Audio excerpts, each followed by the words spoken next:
அஸ்ஸலாமு அலைக்கும் வரஹ்மத்துல்லாஹி தஆலா வபரகாத்துஹு. அல்லாஹ்வின் நல்லடியார்களே, இஸ்லாமிய பெண்கள் அன்றும் இன்றும். இந்த தலைப்பு வெறும் ஒரு சொற்றொடராக உங்களுக்கு தெரியலாம். ஆழமான பல அர்த்தங்கள் கொண்டது, பலதரப்பட்ட செய்திகள் பொதிந்தது. இஸ்லாமிய பெண்கள் அன்றும் இன்றும், இதில் பல ரகசியங்கள், எப்பேற்பட்ட மாற்றங்கள் எல்லாம் உருவாகி இருக்கிறது என்ற செய்திகள் பொதிந்த ஒரு தலைப்பு. பெண் என்னும் படைப்பு மதிப்பான, கண்ணியமான, அந்தஸ்து மிக்க, சிறப்பு மிக்க படைப்பு பெண் என்னும் படைப்பு. ஆணை விட பெண் என்னும் படைப்புக்கு சிறப்பு அதிகம். அந்தஸ்து மிக்க படைப்பு பெண், மதிப்பு மிக்க படைப்பு பெண், கண்ணியமான படைப்பு பெண். பெண் இல்லாமல் ஆணின் வாழ்க்கை, உலக வாழ்க்கை எதுவுமே சாத்தியமில்லை. சொர்க்கத்திலேயே சந்தோஷம் இல்லை. ஆதம் அலைஹிஸ்ஸலாமை அல்லாஹ் படைத்தான். நீண்ட நெடிய நாட்கள் ஆதம் அலைஹிஸ்ஸலாம் தன்னந்தனியே பிரவேசிக்கிறார்கள். பேச்சுலர் லைஃப், சொர்க்கத்தின் தொடக்கம் பேச்சுலர் வாழ்க்கை தான். சொர்க்கத்தின் தொடக்கம் தனித்து இருக்கிறார்கள் ஆதம் அலைஹிஸ்ஸலாத்து வஸ்ஸலாம் அவர்கள். துணை இல்லை, இணை இல்லை, எல்லாம் இருக்கிறது. பாலாறு இருக்கிறது, தேனாறு இருக்கிறது, மதுவாறு இருக்கிறது, துணைவியார் இல்லை. அப்போ எவ்வளவுதான் சந்தோஷங்கள், சுகபோகங்கள் சூழ்ந்து இருந்த போதிலும் ஆதம் அலைஹிஸ்ஸலாம் முகத்தில் ஒரு லேசான கவலை இருந்தது. சொர்க்கத்துல கவலை இருந்திருக்குன்னா பாத்துக்குங்க. ஏன் ஆரம்பத்திலேயே அல்லாஹ் பெண்ணை படைத்து விடவில்லை? அதை நாம் புரிய வேண்டும். பெண்ணின் அருமையை ஆண் உணர வேண்டும். எனவேதான் அல்லாஹ் தாமதித்தான். அல்லாஹ்வுக்கு தெரியாதா? ஆதம் அலைஹிஸ்ஸலாமை படைக்கும் போதே தெரியாதா? ஆதம் அலைஹிஸ்ஸலாம்னால பெண்ணின் துணை இல்லாமல் இருக்க முடியாது என்று படைத்தவனுக்கு தெரியாதா? எல்லாம் தெரியும், ஆனா படைக்கல. கொஞ்ச நாள் சொர்க்கத்திலேயே தனித்து விட்டான். பிரவேசித்தார்கள், சுற்றி வந்தார்கள், எல்லாத்தையும் பார்த்தாங்க. எதுவுமே அவர்களுக்கு மன நிறைவை, ஆனந்தத்தை, நிம்மதியை, உச்சகட்ட சந்தோஷத்தை தரவில்லை. நீண்ட நெடிய நாட்களுக்கு பிறகு எப்படி படுத்திருந்தார்கள் சொர்க்கத்தில், அதை வரலாற்று ஆசிரியர்கள் அந்த நிகழ்வை அப்படியே சொல்லி காட்டுகிறார்கள். வலது கையின் உட்கையை, உள்ளங்கையை கன்னத்தில் வைத்தவர்களாக, ஒரு கணித்து சாய்ந்தவர்களாக படுத்திருக்காங்க. இது ஒரு கவலையின் வெளிப்பாடுதான். உள்ளங்கையை கன்னத்தில் சாய்ந்த வண்ணம் ஒரு கணித்து படுத்திருக்கிறார்கள். அப்போதான் அல்லாஹ் விலாவை எடுக்கலாம். பாருங்க, விலாக்கு இடையில இடைவெளி இருக்கும். அப்பொழுதுதான் விலா உருவப்படுகிறது. எங்க விலா உருவப்பட்டுச்சுன்னா ஆதம் அலைஹிஸ்ஸலாமுக்கு தெரியாமலா இருக்கும் அப்படின்னு யோசிக்க கூடாது. உருவம் யாரு? அல்லாஹ்வுடைய கட்டளை. அல்லாஹ் ஒன்றை நாடினான் என்று சொன்னால் குன் ஃபயகுன், இரண்டு எழுத்துக்கள் கொண்ட ஒற்றை வார்த்தையை சொன்னால், சொல்லும் நேரத்தில் அது நடந்துவிடும். குன் என்று சொன்னால் அது ஆகிவிடும். அப்ப விலா எடுத்து ஒரு பெண்ணை படைப்பது என்பது, ஒரு கணித்து படுத்திருக்கிறார்கள். ஆபரேஷன் ஓபன் ஹார்ட் மாதிரியான எந்த விதமான மயக்க மருந்தும் இல்லாமல் விலா எடுத்து ஒரு படைப்பு. அந்த நேரத்தில் அல்லாஹ்வுடைய வல்லமை, அவனுடைய மகிமை, இன்னல்லாஹ அலா குல்லி ஷைஇன் கதீர், எல்லாவற்றின் மீது ஆற்றல் படைத்தவன். எதுவுமே அவனுக்கு பாரதூரமானதாக இல்லை, எதுவுமே அவனுக்கு சிரமமானதாக இல்லை, எல்லாம் சாத்தியம். இது சத்தியம். ஆதம் அலைஹிஸ்ஸலாம் ஒரு கணித்து உள்ளங்கையில் கன்னத்தை வைத்து சாய்ந்து கவலையோடு படுத்திருக்க சொர்க்கத்துல, அப்போ விலாவை உருவி அதன் மூலம் பெண்ணை, அன்னை ஹவ்வா அலைஹிஸ்ஸலாத்து வஸ்ஸலாம் படைக்கப்பட்டு அமர வைக்கப்படுகிறார்கள் அருகாமையில். இதன் பிறகு நீண்ட நெடிய வரலாறு. இந்த செய்தியை சொல்வதின் நோக்கம், ஆதம் அலைஹிஸ்ஸலாமை படைக்கும் போதே ஹவ்வாவை படைத்து விடவில்லை.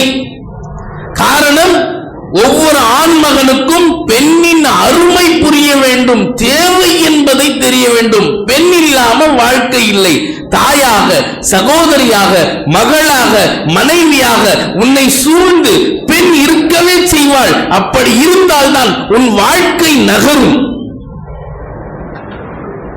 தாயாக மதிப்போடு பார்ப்போம், சகோதரியாக பாசத்தோடு, பிரியத்தோடு, அன்போடு, மகளாக மிகப்பெரிய பரிவோடு, மனைவியாக மன ஆசையோடு, விருப்பத்தோடு. இப்படி பெண்ணின் பன்முகங்கள்.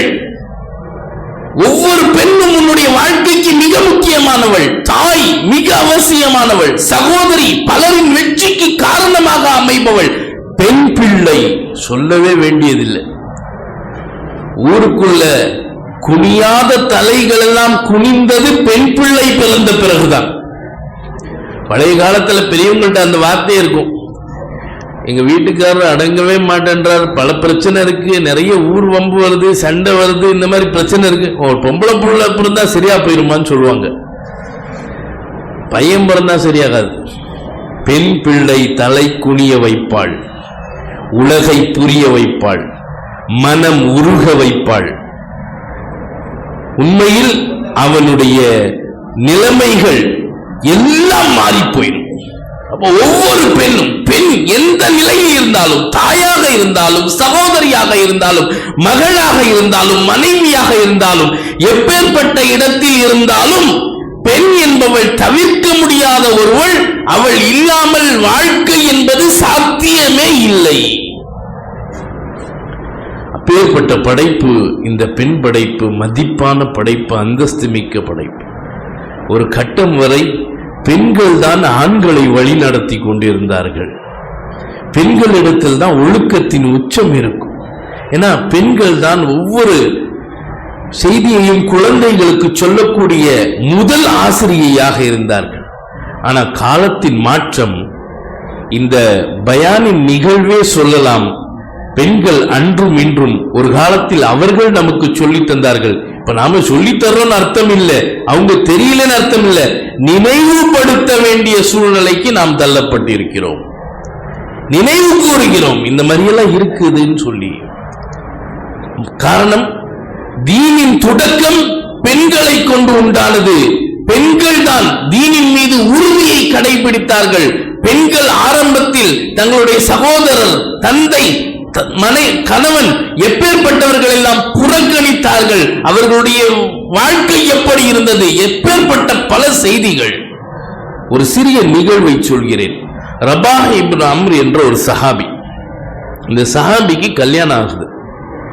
அன்றும் இன்றும் இஸ்லாமிய பெண்கள் அன்றும் இன்றும். அன்று என்ன நடந்தது என்பதை சொல்கிறோம். அந்த சஹாபிக்கு கல்யாணம், திருமணம் முடிந்ததும் முதல் இரவு இல்லையா, கணவன் மனைவியின் முதல் சந்திப்பு அது. அந்த சந்திப்பின் நேரத்தில் ரபா இப்னு அம்ர் என்ற அந்த சஹாபி பெண்ணை பத்தி பெரிய தொழுகையாளின்னு சொன்னாங்களே, உண்மையாவே தொழுகையாளியா இருப்பாரோ இல்லையோங்கிற சந்தேகத்தில் இருக்கிறார். உள்ள வர்றாரு, அந்த அம்மா முசல்லா வச்சு தொழுதுட்டு இருக்காங்க. முதல் சந்திப்பின் அறை, அந்த அம்மா தொழுதுட்டு இருக்காங்க.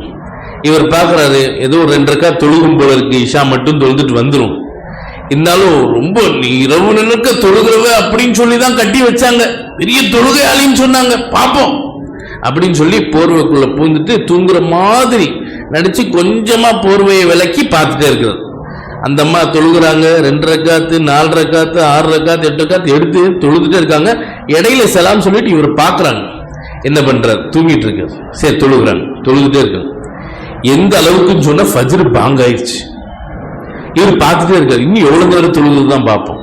உண்மையாவே இரவு முழுக்க தொழுவாள் என்று சொல்லி கட்டி வச்சாங்களே, உண்மைதானான்னு பார்ப்போம். ஆணின் குணம் தானே, பார்ப்போம். ஒளிந்து பார்த்து கொண்டே இருக்கிறார். ஃபஜ்ர் பாங்க் ஆயிடுச்சு. பாங்க் ஆன உடனே அந்த அம்மா அழுக ஆரம்பிச்சிட்டாங்க. ஃபஜ்ருக்கு பாங்க் சொன்னோடனே அந்த அம்மா அழுக ஆரம்பிச்சிட்டாங்க. ஒவ்வொன்னு அழுகுறாங்க. இவருக்கு என்ன நல்லா தான் தொழுதுட்டு இருந்துச்சு, இப்போ அழுக ஆரம்பிச்சிருச்சு, என்ன விஷயம் தெரியலையே, சரி போய் கேட்போன்னு சொல்லி எந்திரிச்சு போய் கேட்கும் போது, ஏமா அழுகுறீங்க, என்ன காரணம், ஏமா அழுகுற, என்ன பிரச்சனை அப்படின்னு கேட்கும்போது, இல்ல உங்களை பத்தி சொல்லும் போது இரவு முழுக்க தொழுவாருன்னு சொல்லி கட்டி வச்சாங்க, பார்த்தா தூங்கிட்டே இருக்கிறீங்க. இப்படி என் வாழ்க்கையே வீணா போச்சே. நானும் 2 ரக்கா தொழுது திரும்பி திரும்பி பார்த்தேன். பார்த்தா இன்று வருவாரு, இப்ப வந்துருவாரு, 2 ரக்கா தஹஜ்ஜுத் தொழுவாரு, அதுக்கப்புறம் நாம பேசலாம். இல்ல வருவாரு 2 ரக்காத்து சுன்னத் தொழுவாரு, ஒரு நஃபில் தொழுவாரு, அப்படின்னு திரும்பி திரும்பி பாக்குற. நீங்க வரல. சரி ஃபஜ்ருக்காவது வருவாருன்னு சொன்ன பாங்கு சொல்லியாச்சு, அப்பவும் தூங்கிட்டு இருக்கீங்க. என் வாழ்க்கையே வீணா போச்சே, என் வாழ்க்கையை நாசப்படுத்திட்டாங்களே, என் வாழ்க்கை இப்படி ஆகி போச்சேன்னு சொல்லி அந்த அம்மா அழுகிறார். அப்பதான் அவரு சொன்னார், அம்மா இல்ல நீ தொழுகிறியா நான் பார்க்க போய் கடைசியில் ஏன் பேர் ஓண்டை கெட்டு போய் கடைசியில் 2 பேருமே இப்படி ஆயிட்டோன்னு சொல்லி ஒருத்தருக்கு ஒருத்தர் அறிமுகமாகி கொள்கிறார்கள். எப்பேற்பட்ட அறிமுகங்கள் அவைகள். ஆனா இன்னைக்கு புதுசு விடுங்க, பழசு. ஃபஜ்ருக்கு எந்திரிக்கிறாங்களான்னு பார்த்தா அன்றும் இன்றும். அன்றை பார்த்துட்டோம், இன்றைக்கு எப்படி இருக்கு? ஃபஜ்ருக்கு கணவன் மனைவி, சிறந்த கணவன் மனைவி யார் என்று ஒவ்வொருத்தருக்கும் ஒவ்வொரு கருத்து இருக்கலாம். ஆனால் பெருமானார் சொன்ன கருத்து தான் ஆக உச்சபட்ச கருத்து. பெருமானார் ஒற்றை வார்த்தையில் சொன்னார்கள், கணவன் மனைவி, சிறந்த கணவன் மனைவி யார் என்று சொன்னால் ஃபஜ்ருக்கு கணவன் மனைவியை எழுப்புவாள், மனைவி கணவனை எழுப்புவாள், நீர் தெளித்து எழுப்புவாள், குளிர்ந்த நீரை முகத்தில் ஊற்றி எழுப்புவாள். அவள்தான் சிறந்த மனைவி. எவர் தன் மனைவியை நீர் தெளித்து எழுப்புகிறாரோ அவர்தான் சிறந்த கணவர். உனக்காண்டி தாஜ்மஹாலையே கட்டுவேன் அப்படின்னு சொன்னா சிறந்த கணவர்னு சொல்லுவோம். உங்களுக்காண்டி எல்லாத்தையும் விட்டுட்டு நான் வருவேன்னு சொன்னா நல்ல மனைவி அப்படின்னு நம்மள்ட்ட ஒரு கருத்து இருக்கும். இது வல்ல கணவன் மனைவி, சிறந்த கணவன் மனைவி பெருமானார் சொன்ன அளவுகோல், உண்மையான அளவுகோல் இதுதான். ஃபஜ்ருக்கு எழுப்புவது. எப்பேற்பட்ட பெண்கள் அக்காலத்தில் இதே பூமியின் மேல்பரப்பில் வாழ்ந்தவர்கள். இன்றைக்கு நம்முடைய பெண்களில் நிலை என்ன? எத்தனை செய்திகளை பார்ப்பது. இன்னைக்கு தகுந்த காரணம் இல்லாமல் தலாக் கேட்கும் பெண்கள். இந்த ஊர்ல அப்படி இருக்க வாய்ப்பில்லை, சொல்லியாக வேண்டிய சூழ்நிலை. வரும் முன் காப்போம். தகுந்த காரணம் இருக்காது. வெளிப்படையாக சொல்கிறேன், நேரில் நடந்த நிகழ்வை சொல்கிறேன். ஒரு அம்மா வர்றாங்க, ஒரு பள்ளிவாசல்ல இமாமத்தின் போது ஹுலா கேட்பதற்கு, என் கணவர்கிட்ட விவாகரத்து வாங்கி கொடுங்க. என்னம்மா காரணம்? என்ன காரணம்? திருமணமாய் 4 வருஷம் ஆச்சு, ரம்ஜான் 4 ரம்ஜான் போயிடுச்சு, 4 பக்ரீத் போயிடுச்சு, துணியே எடுத்தரல. இதுதான் காரணம். வேற ஏதாவது காரணமா? பையன்ட்ட ஏதோ பெரிய தவறுகள் ஏதாவது இருக்கா?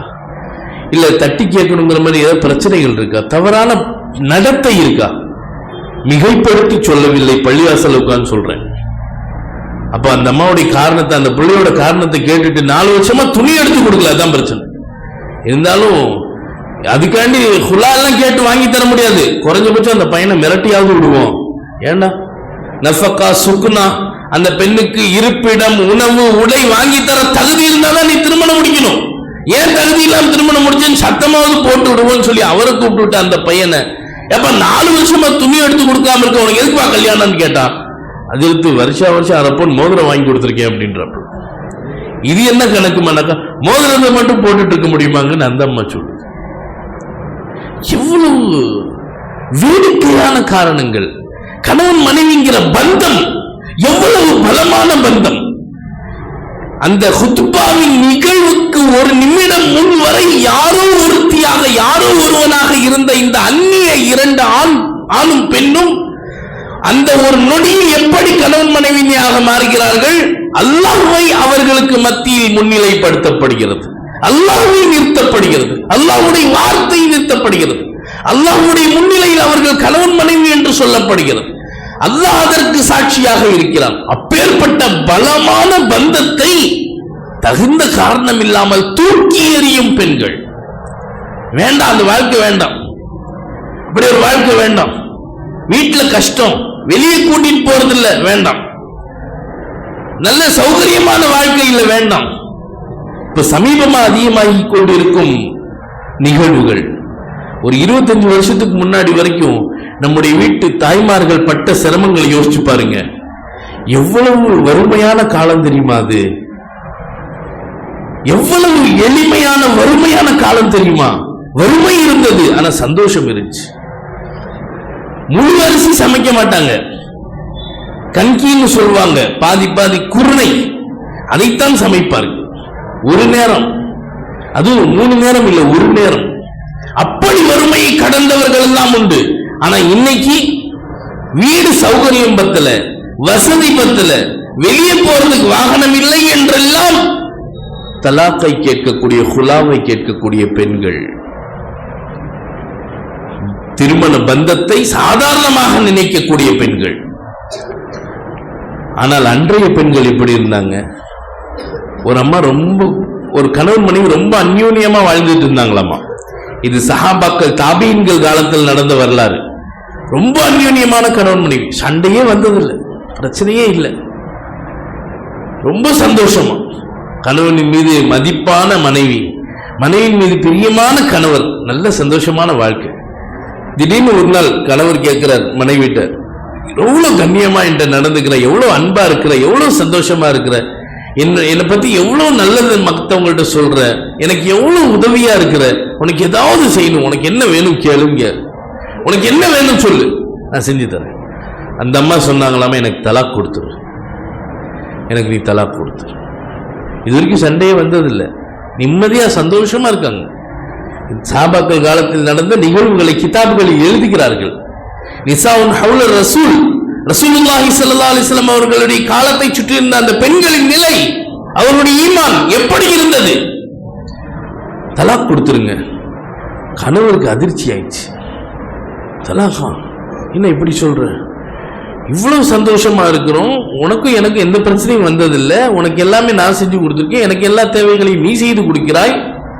இல்ல நீங்க வாக்கு கொடுத்தீங்கல்ல, நீ என்ன கேளு நான் கொடுப்பேன்னு வாக்கு கொடுத்தீங்கல்ல, அப்ப நிறைவேற்று. வாக்கு கொடுத்தாச்சுன்னா நிறைவேற்று. கணவனுக்கு மனம் உடைந்து போகிறார். எப்படி இவ்வளவு அன்பான மனைவி, இது வரைக்கும் அவள் கோவப்பட்டதும் இல்லையே, எதுவுமே அவளுக்கு நம்ம குறை வச்சதில்லை, நானும் அவளுக்கு குறை வைத்ததில்லை, அவளும் எனக்கு குறை வைத்ததில்லை. தலாக். சரி, தலாக்னா ஒரு காசி, ஒரு நீதிபதி, ஒரு ஆலிம் முன்னிலையில போய் சொல்லணும். தனிமையை சொல்லும் பொழுது சாட்சிகளை ஏற்படுத்தணும். அந்த நேரத்தில் அவங்க ஒரு ஆலிமை தேடி போறாங்க. அவர் முன்னாலே போய், சரி வாக்கு கொடுத்தாச்சு, என்ன பண்றது? போற வழியில கல்லு முள்ளு பாதைகள் தானே, அக்கால பாதைகள், தடுக்கி விழுகிறார் கணவர். தடுக்கி விழுகும் பொழுது கால் கட்டை விரல் 2ஆக பொளந்து விடுகிறது, நல்ல ரத்தம் கொட்டுது. அப்போ உடனே அவர் எழுந்திருச்சு அந்த காயத்துக்கு கொஞ்சம் மருந்து, ஏதோ இலைகளை தலைகளை வைத்து விட்டு, சரி வா போலாம், தலாக்கு தான் நீ கேட்டிய, நான் கொடுத்துட்றேன், போயிடலான்னு சொல்லி அழைக்கும் பொழுது மனைவி சொல்றா, இப்ப எனக்கு தலாக்கு வேண்டாம், நான் அது சொன்னதை நானே திருப்பி வாங்கிக்கிறேன். என்ன கேட்ட, அப்புறம் வேண்டான்னு சொன்னாலும் ஒத்துக்கல, நீங்க கொடுத்துதான் ஆகணும், வாக்கு கொடுத்தீங்கன்னு சொன்ன, இப்போ நான் கீழே விழுந்த உடனே அவன் மனசு மாறிடுச்சு. அப்ப அந்த அம்மா சொன்ன பதிலை கவனிக்கணும் தாய்மார்கள், பதிலை கவனிக்கணும். எவ்வளவு அல்லாஹ் ரசூலின் மீது நேசம் பாருங்க.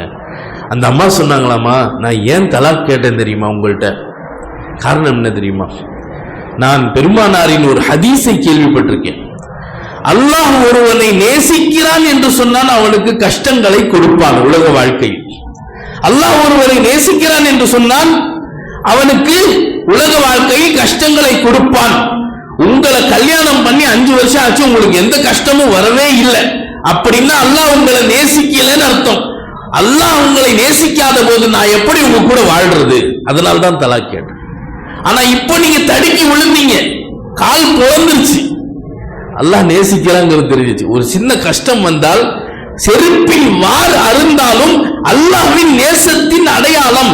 உலகத்தில் நீங்கள் சந்திக்கும் சிரமங்கள் சொர்க்கத்தில் உங்களுக்கு கிடைக்க போகும் சந்தோஷங்கள்.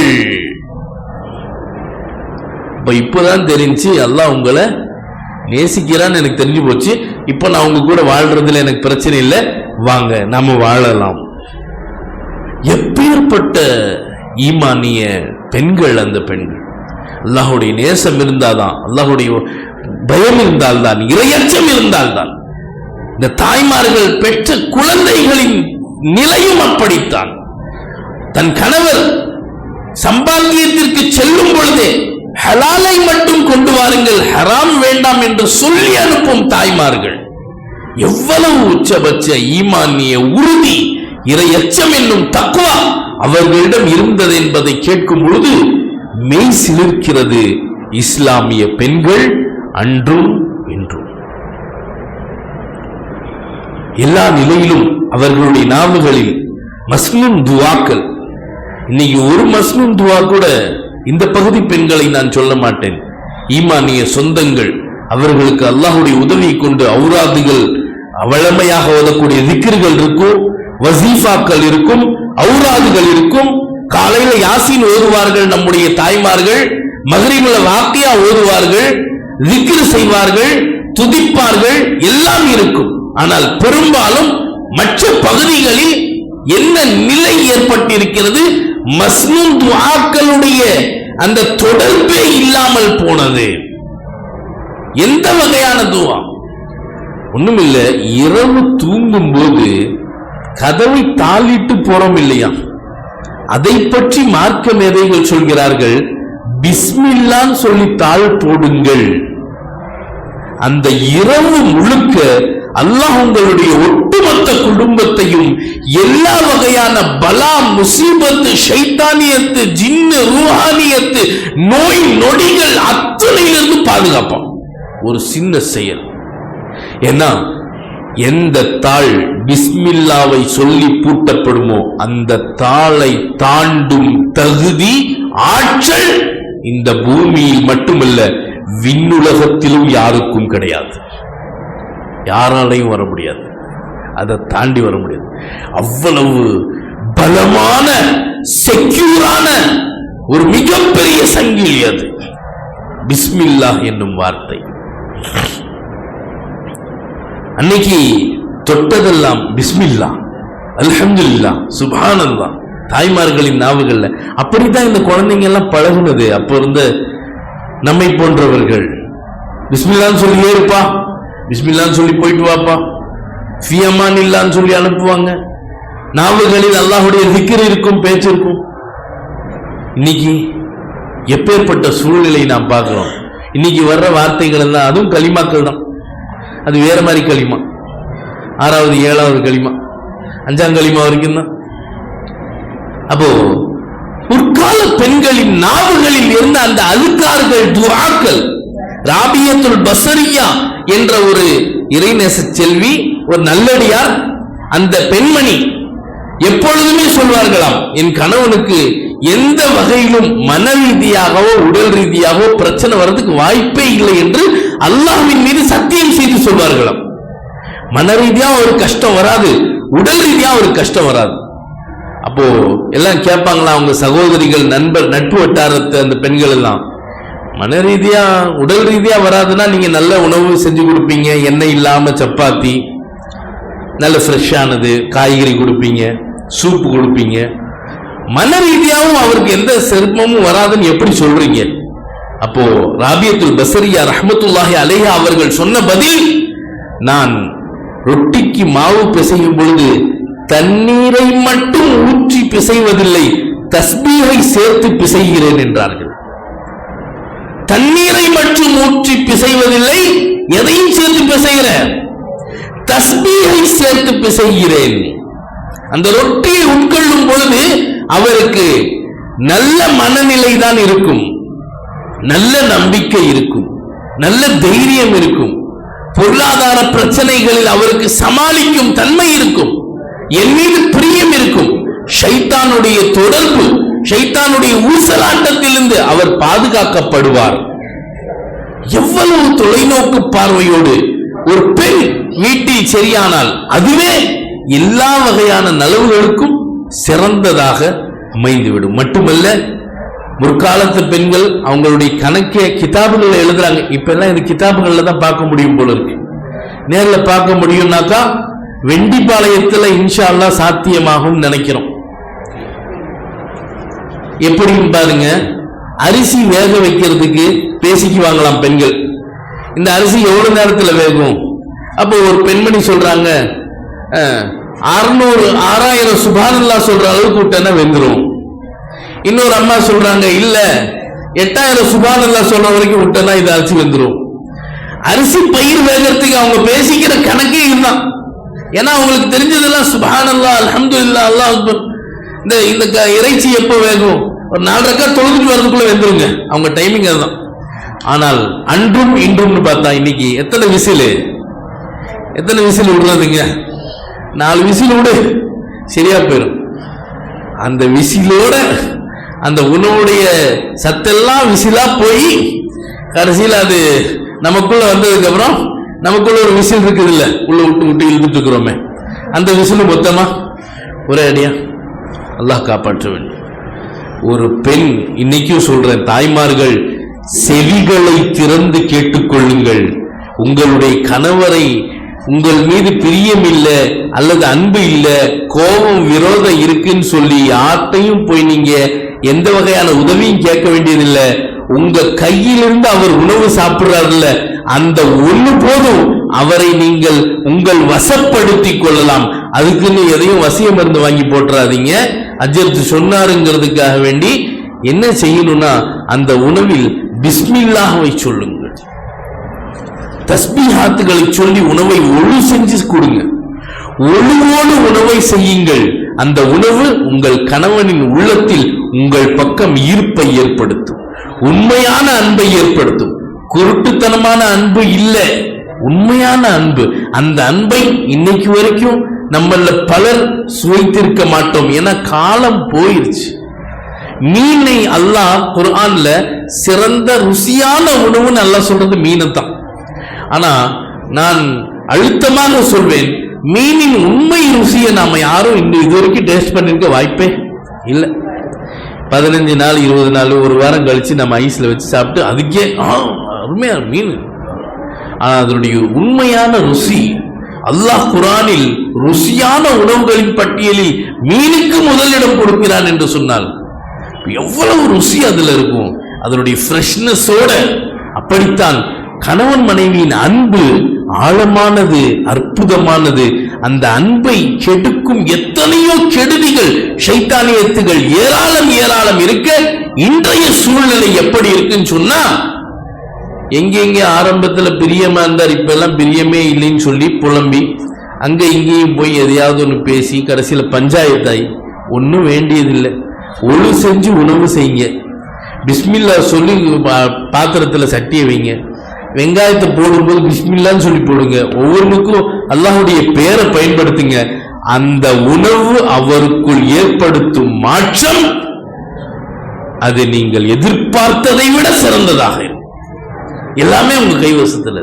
இப்போ பெண்கள் தாய்மார்கள் இன்னைக்கு எத்தனையோ பல மாற்றங்களை கடந்து இன்றைய சூழ்நிலை. இன்னும் ஒரு நீண்ட நெடிய நாட்கள் நம்ம முன்னாடி இருக்கிற சம்பவத்தை பேச வேண்டியதில்லை. ஒரு 25 வருஷத்துக்கு முன்னாடி வரைக்கும் இங்கே குர்ஆன் அழகா ஓத தெரிஞ்சவங்க பெண்கள் தான். இந்த தாய்மார்களுக்கு 25 வருஷத்துக்கு முன்னாடி வரைக்கும் தமிழ் தெரியாது, அரபி மட்டும்தான் தெரியும். அதனால்தான் அரபு தமிழ்னு சொன்னாங்க, தமிழ் படிக்கிறதுக்கு அரபி ஃபாண்ட்டை கொண்டு வந்தாங்க. ஆனா இன்னைக்கு அரபியை தவிர மற்ற எல்லாம் தெரியும், அரபி மட்டும் தெரியாது. ஒரு அம்மா வர்றாங்க, வீட்டில் கஷ்டம்னு சொல்றாங்க, காலையில் யாசின் ஓதுங்கம்மான்னு கேட்டா தமிழ்ல ஓதிக்கிட்டுங்களா அப்படின்னு கேட்கும், இல்லாட்டி மொபைல்ல போட்டு விட்டுட்டுங்களா அப்படின்னு மொபைல்ல போட்டு வச்சிடுறாங்க. மொபைல்ல அது பாட்டுக்கு ஓதிக்கிட்டே இருக்கு. மொபைலுக்கு என்ன நல்லா தானே பார்த்துக்கிறோம், அது யாசின் ஓதுறதுனால என்னவோ தெரியல, அது நம்ம நல்லா பார்த்துக்கிறோம், தொடச்சு வச்சுக்கிறோம், உடஞ்சா உடனே போய் சரி பண்ணிடுறோம்.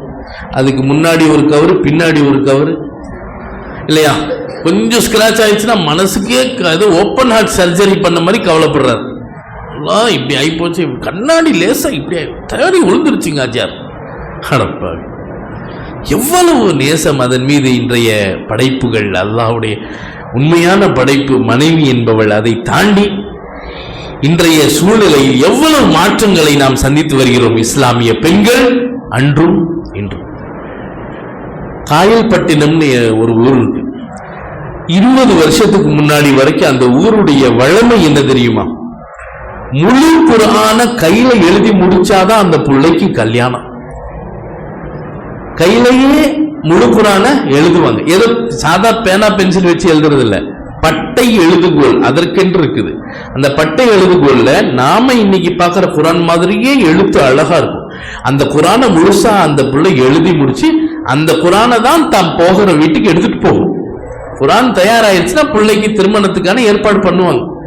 அப்படித்தான் ஒரு 20 வருஷத்துக்கு முன்னாடி வரைக்கும் இந்த பழக்கம் இருந்திருக்கு. வேற எதுவும் நான் சஹாபாக்கள் காலத்துல நடந்ததையோ சவுதி அரேபியால மிஸ்ர்ல நடந்ததையோ சொல்லிட்டு இல்ல. நம்முடைய தமிழகத்தில் இருக்கக்கூடிய காயல்பட்டினம் என்ற பகுதியில் இருக்கக்கூடிய அந்த வழமையை சொல்லிட்டு இருக்கு. அதுதான் ஒரு பெண் பிள்ளை திருமணத்திற்கு தகுதியாகிவிட்டாள் என்பதற்கான அடையாளமாக இருந்தது. சென்னையிலும் மதராசப்பட்டினமாக இருந்த போது இந்த வழமை கடைபிடிக்கப்பட்டது. ஆனா இன்னைக்கு எதை நம்ம திருமணத்தின் தகுதியா பார்க்கிறோம்? அந்த பிள்ளைக்கு வயசு மட்டும் இல்ல, இவர்கிட்ட கொஞ்சம் காசு, சமைக்கிறதுக்கு ஒருத்தர், சமையல் மாஸ்டர், மண்டபத்துக்கு டேட்டு, கட்டிக்கிறதுக்கு ஒருத்தன், இது கிடைச்சா போதும், வேற எதுவும் வேண்டியதில்லை. வயசு இருக்கு, காசு இருக்கு, மண்டபம் இருக்கு, மாப்பிள்ள இருக்கிறாரு, சமைச்சு போடுறதுக்கு ஆள் இருக்கு. இனி என்னங்க ஜெத்து வேணும்? இதுவா வாழ்க்கையின் தொடக்கம்? அந்த பிள்ளைக்கு ஓத தெரியுமா? அத நீ விட்டுட்டு வந்துருவே ஒரு வீட்டுல, அந்த வீட்டுல கட்டித்தர அந்த ஆண் துணையையும் தாண்டி அல் குர்ஆனின் துணை இருக்கணும். எப்பேற்பட்ட விஷயத்தையும் அந்த பெண் சமாளிக்கக்கூடிய திராணி குர்ஆனை கொண்டுதான் உருவாகும். ஆனா குர்ஆன் மட்டும் வாங்கி கொடுத்துடுறாங்க, கலர் கலரா விதவிதமா, அப்படியே சில்வர், அப்படி வெள்ளி மாதிரியே இருக்கு. அது அப்படியே போய் அப்படியே வச்சிரு, அப்படியே கொண்டு வந்துடும். போன வேகத்தில் கொஞ்ச நாள்ல பிள்ளையும் வந்துடும், குர்ஆனும் வந்துடும். என்ன அஜரத்து பள்ளிவாசல் உட்கார்ந்துட்டு இப்படி பேசிட்டு இருக்காரு நினைக்காதீங்க, வேதனையான வார்த்தைகள்.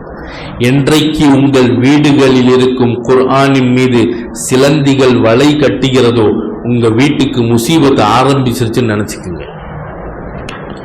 உங்க வீட்டில் இருக்கும் குர்ஆன் அலமாரி சிலந்தி வலையால் மூடப்படுமே ஆனால், உங்க வீட்டில் இருக்கும் குர்ஆனின் மீது சிலந்தி வலை கட்டுமே ஆனால், உங்க வீட்டுக்கு அன்றையிலிருந்து முசீபத் தொடங்கி விட்டது என்பது சத்தியம்.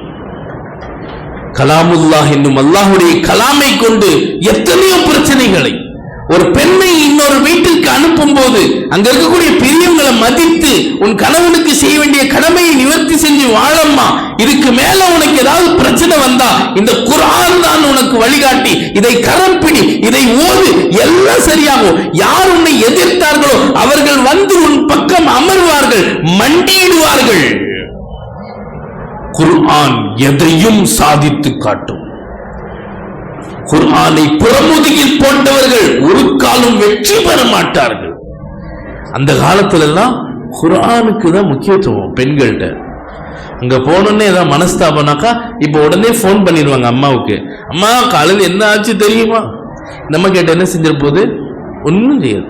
நீ கிளம்பி வந்துருமா, நீ இப்ப வண்டி பிடிச்சு வா, இல்ல நான் வரேன், அவ்வளவுதான், கிளம்பு, எல்லாம் எடுத்து வை. ஆனா அன்னைக்கு போன் எடுக்க மாட்டாங்க, குர்ஆன் எடுப்பாங்க. அல்லாஹ் இப்படி என்னை பற்றி ஏதோ தவறான சிந்தனை இவங்க மனசுல வந்துருச்சு, நீதான் அதை நீக்கணும், நீதான் அதை நீக்கணும். எங்க மாமியார் மனசுல, எங்க மாமனார் மனசுல, என் கணவர் மனசுல, என் குழந்தனார், என் நாத்தனார் என்னை பத்தி ஏதோ தவறா நினைச்சிட்டாங்க, நீ அதை நீக்கி கொடு. சூரா யூசுஃபை எடுங்க, ஓதுங்க. யூசுப் அலைஹிஸ்ஸலாமின் மீது எவ்வளவு பெரிய அவமான இழுக்கு ஏற்பட்டது.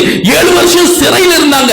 எல்லாத்தையும் அல்லாஹ் தவிடுபொடியாகி அவர்களை வெளியேற்றினான் அல்லவா? வெளியேற்றிருந்த மட்டுமா அவர்களுக்கு எவ்வளவு பெரிய அந்தஸ்து கொடுத்தான். அப்பேற்பட்ட நிலை சூரா யூசுப் ஓதுங்கள், அல்லாஹ் உங்களுக்கு உண்டு பண்ணி தருவான். ஆனா இன்னைக்கு குர்ஆனுடைய தொடர்பு அறவே இல்லை. வீட்டுல கஷ்டம்னு சொல்றாங்க, பஞ்சம்னு சொல்றாங்க. ரசூலுல்லாஹ் ஓப்பன் டாக்கா சொல்லிட்டாங்க, எந்த வீட்டில் வாக்கியா ஓதப்படுமோ அந்த வீட்டுக்கு வறுமை வராதுன்னாங்க. இப்ப நாம சொல்றதையா அவங்க சொல்றது மீறியா நாம சொல்லிட போறோம்? அஜரத்து வீட்டுல கஷ்டம் என்னங்க? ரசூலுல்லாஹ்க்கு மேல நாம ஏதாவது சொல்லிட போறோமா? சொல்ல முடியுமா? நம்மள்ட்ட ஏதாவது இருக்கா? ரசூலுல்லாஹ் சொன்னாங்கன்னா அது யார் சொன்ன மாதிரி? அல்லாஹ் நேரடியா, وما ينطق عن الهوى إن هو إلا وحي يوحى. அவர் இங்கிருந்து நாவிலிருந்து உள்ளத்திலிருந்து பேசியதில்லை, அல்லாஹ்வின் அர்ஷிலிருந்தே பேசினார்கள். அல்லாஹ்வின் அர்ஷில்